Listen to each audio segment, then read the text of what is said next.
Yesterday courier private limited. Domestic international cargo உங்கள் இல்லம் தேடி வந்து கொரியர் புக்கிங் டெலிவரி செய்து தரப்படும். டாக்டர் ஸ்ரீவர்மா ஆயுள் தரும் ஆயுர்வேதா அறுவை சிகிச்சை இல்லா குணம் ஆயுள் கால நிவாரணம்.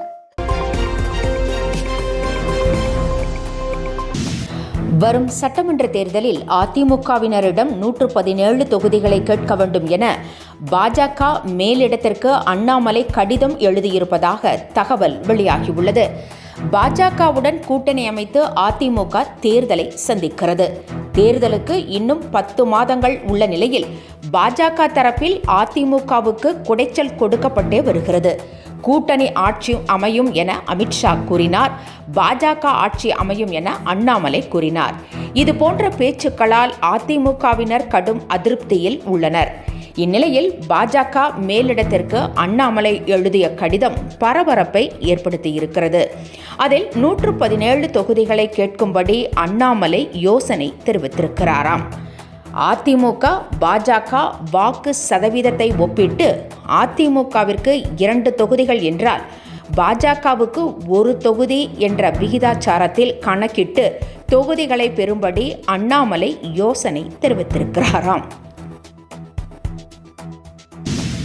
வால்பாறை தொகுதி சட்டமன்ற உறுப்பினர் அமுல் கந்தசாமியின் மரணம் அரசியல் வட்டாரத்தை அதிர்ச்சியை ஏற்படுத்தியுள்ள நிலையில் இப்பொழுதே இடைத்தேர்தல் குறித்த பேச்சுக்களும் அடிபடுகிறது. வால்பாறை தொகுதி எம்எல்ஏ அமுல் கந்தசாமி உயிரிழந்த நிலையில் அவரது மறைவுக்கு பல்வேறு கட்சி தரப்பினரும் இரங்கல் தெரிவித்து வருகின்றனர். முதலமைச்சர் மு.க. ஸ்டாலின், இபிஎஸ் உள்ளிட்டோர் எம்எல்ஏ கந்தசாமியின் மறைவுக்கு இரங்கல் தெரிவித்துள்ளனர். இந்நிலையில் ஒரு எம்எல்ஏ மரணமடைந்தாலோ ராஜினாமா செய்தாலோ 6 மாதத்திற்குள் அந்த தொகுதியில் இடைத்தேர்தல் நடத்த வேண்டும் என்ற விதி உள்ளது. அதன் அடிப்படையில் 6 மாதங்களில் இடைத்தேர்தல் நடைபெறுமா அல்லது 10 மாதத்தில் நடைபெறும் சட்டமன்ற தேர்தலுடன் வால்பாறைக்கும் தேர்தல் நடைபெறுமா என்ற கேள்வி எழுந்திருக்கிறது. ஆட்கள் பற்றாக்குறையை சரி செய்ய வேண்டும் என்பது உள்ளிட்ட கோரிக்கைகளை வலியுறுத்தி ஜூலை மாதம் 9ஆம் தேதி ஒருநாள் அகில இந்திய அளவில் வேலைநிறுத்த போராட்டத்தை எல்ஐசி ஊழியர்கள் அறிவித்துள்ளனர். தென்காசியில் அகில இந்திய காப்பீட்டுக் கழக ஊழியர் சங்க தலைவர் ரமேஷ் நிருபர்களிடம் பேசினார். பொதுத்துறை நிறுவனமான எல்ஐசியின் பல்வேறு கோரிக்கைகளின் மீது அரசு செவிசாய்க்கவில்லை என்றும் 50க்கும் மேற்பட்ட தனியார் நிறுவனங்களுடன் எல்ஐசி போட்டி போட்டு சிறப்பான சேவையை வழங்கி வருகிறது என்றும் தெரிவித்தார். தற்போது நடைபெற்ற விமான விபத்தில் கூட யாரெல்லாம் இறந்ததாக அரசால் அறிவிக்கப்பட்டதோ அவர்களுக்கு உடனடியாக இழப்பீட்டுத் தொகை எல்ஐசி நிறுவனத்தால் வழங்கப்பட்டதாக ரமேஷ் தெரிவித்தார். எல்ஐசி பணியாளர் பற்றாக்குறை சரி செய்யப்பட வேண்டும் போன்ற கோரிக்கைகளை வலியுறுத்தி ஜூலை மாதம் 9ஆம் தேதி நடைபெறும் ஒருநாள் அகில இந்திய அளவில் வேலைநிறுத்த போராட்டத்தில் எல்ஐசி முழுமையாக கலந்து கொள்ளும் என்றும் ரமேஷ் தெரிவித்தார். ராணிப்பேட்டை மாவட்டம் நெமிலி பிடிஓ அலுவலகத்தில் கடந்த 2016ஆம் ஆண்டு அதிமுக ஆட்சியின் போது கழிவறை கட்டுவதில் ஊழல் நடந்திருப்பதாக புகார் எழுந்தது. இது தொடர்பாக அப்போதைய பிடிஓ மீது விஜிலன்ஸ் போலீசார் வழக்கு பதிவு செய்தனர். அதற்கான விசாரணை நடைபெற்று வரும் நிலையில் வழக்கு தொடர்பாக விடுபட்ட ஆவணங்களை நெமிலி பிடிஓ அலுவலகத்திலிருந்து விஜிலன்ஸ் போலீசார் ஆய்வு செய்து கைப்பற்றி சென்றனர். திடீரென விஜிலன்ஸ் போலீசார் வந்து ஆவணங்களை கொண்டு சென்ற சம்பவம் அதிகாரிகள் மற்றும் அலுவலர்கள் மத்தியில் பரபரப்பை ஏற்படுத்தியுள்ளது. ஈரானில் அமைதி ஏற்படும், இல்லாவிட்டால் அழிவு ஏற்படும் என அமெரிக்க அதிபர் டொனால்ட் ட்ரம்ப் எச்சரிக்கை விடுத்துள்ளார். ஈரானின் அணு ஆயுத தளங்கள், ஏவுகணை மையங்கள் மீது கடந்த 13ஆம் தேதி ஆபரேஷன் ரைசிங் லைன் என்ற பெயரில் இஸ்ரேல் சரமாரியான வான்வழி தாக்குதலை நடத்தியது. ஈரானும் இஸ்ரேல் மீது பதில் தாக்குதல் நடத்தியது. இரு நாடுகள் இடையே போர் நடந்து வருகிறது. இதனிடையே இஸ்ரேலுக்கு ஆதரவாக அமெரிக்காவும் போரில் இறங்கியுள்ளது. ஈரானின் 3 அணு உலைகள் மீது தாக்குதல் நடத்தியுள்ளதாக அமெரிக்க அதிபர் ட்ரம்ப் தெரிவித்தார். தொடர்ந்து மக்களை சந்தித்த அவர் ஈரான் மீதான அமெரிக்காவின் தாக்குதல் வெற்றியடைந்திருப்பதாக கூறினார்.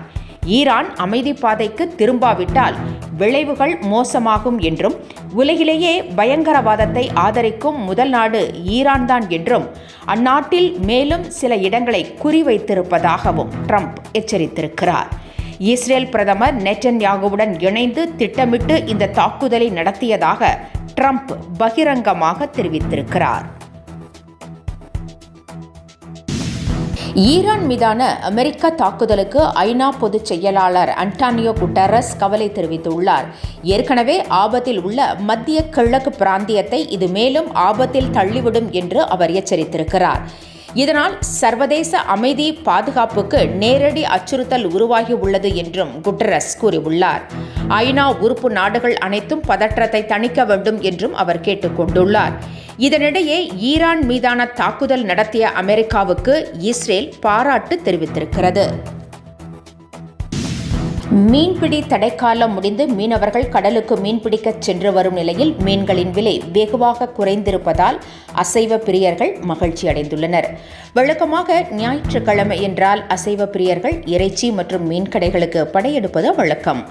ஆனால் விலை உயர்வால் மீன் கடைகளில் கூட்டம் குறைந்தே காணப்பட்டது. தடைக்காலம் முடிந்து மீனவர்கள் மீன்பிடிக்க தொடங்கியுள்ளனர். இதனால் மீன்களின் வரத்து அதிகரித்து விலை கடுமையாக சரிந்திருக்கிறது. 1000 ரூபாய்க்கு மேல் விற்கப்பட்டு வந்த வஞ்சிரம் 1 கிலோ 800 ரூபாய்க்கும், வவ்வால் 500 ரூபாய்க்கும், சங்கரா மீன் 400 ரூபாய்க்கும் விற்கப்படுகிறது. கடந்த 2 மாதங்களாக மீன்களின் விலை அதிகரித்து காணப்பட்ட நிலையில் சென்னை, கடலூர், தூத்துக்குடி உள்ளிட்ட முக்கிய சந்தைகளில் விலை சரிந்திருக்கிறது. மருத்துவ படிப்புகளில் சேர இதுவரை 60,000 விண்ணப்பங்கள் வந்திருப்பதாக தகவல் வெளியாகியுள்ளது. நீட் தேர்வு முடிவுகள் வெளியாகியுள்ள நிலையில் தமிழக மருத்துவக் கல்லூரிகளில் MBBS மற்றும் BDS படிப்புக்கான விண்ணப்பங்கள் தொடங்கி நடைபெற்று வருகிறது. இதற்காக மாணவர்கள் பதிவு செய்து வருகின்றனர். வரும் 25ஆம் தேதி விண்ணப்பிப்பதற்கு கடைசி நாளாகும். அநேகமாக கால அவகாசம் நீட்டிக்கப்படாது என்பதால் மாணவர்கள் துரிதமாக விண்ணப்பங்களை பதிவு செய்து வருகின்றனர். இதுவரை 60,000 விண்ணப்பங்கள் வந்திருப்பதாக தெரிவிக்கப்பட்டுள்ளது. சென்னையிலிருந்து காலை 10 மணிக்கு மதுரை செல்ல இருந்த இண்டிகோ விமானத்தில் தொழில்நுட்ப கோளாறு ஏற்பட்டதால் பயணிகள் அதிர்ச்சி அடைந்தனர். நல்வாய்ப்பாக விமானம் புறப்படுவதற்கு முன்பே கோளாறு கண்டுபிடிக்கப்பட்டதால் அதில் செல்ல இருந்த பயணிகள் நிம்மதி பெருமூச்சு விட்டனர். தமிழிசை சவுந்தரராஜன் உள்ளிட்ட 67 பயணிகள் இதில் பயணிக்க இருந்தனர். 2 மணிக்கு மாற்று விமானம் ஏற்பாடு செய்யப்பட்டதாக தகவல் வெளியாகியுள்ளது. தெலுங்கில் வெளியான பகவந்த் கேசரி படத்தை தான் தமிழில் ஜனநாயகன் என எடுத்திருப்பதாக சோசியல் மீடியாக்களில் தகவல் பரவி வருகிறது. ஏற்கனவே இந்த பேச்சு அடிபட்ட நிலையில் இன்று ஜனநாயகன் படத்தின் கிளிம்ஸ் காட்சிகள் வெளியாகின. இந்நிலையில் ஜனநாயகன் படத்தின் காட்சியையும் பகவந்த் கேசரி படத்தில் வரும் காட்சியையும் ஒப்பிட்டு பதிவு போட்டு வருகின்றனர். அதில் பாலையா போலீஸ் கெட்டப்பில் அசத்துவது போல ஜனநாயகன் படத்தில் விஜயும் வருகிறாராம். என்றும் உங்களுடன் மை இந்தியா. முக்கிய செய்திகளை உடனுக்குடன் தெரிந்து கொள்ள சப்ஸ்கிரைப் பண்ணுங்க, பெல் பட்டனை பிரஸ் பண்ணுங்க. என்றும் உங்களுடன் மை இந்தியா.